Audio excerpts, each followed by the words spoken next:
You're in a crucial work meeting, heart pounding as ideas fly around the room, but your voice gets shut down before you even finish.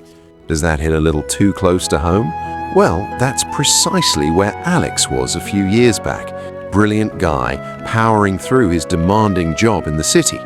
Yet those big promotions, they always went to someone else. Back home, his relationship with his partner had turned into awkward silences over dinner.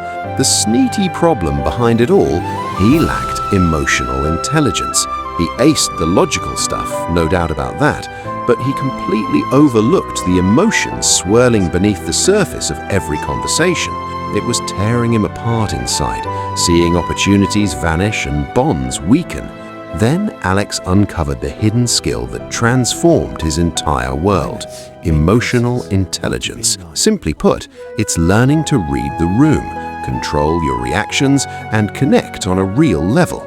He kicked things off with small, everyday practices, like pausing during heated discussions to ask what others were really feeling, and at home, shifting from facts to genuine empathy in every talk.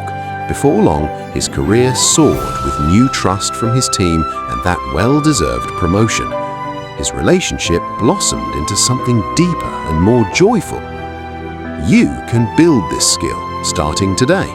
Like this video, subscribe for more, and comment your biggest takeaway below.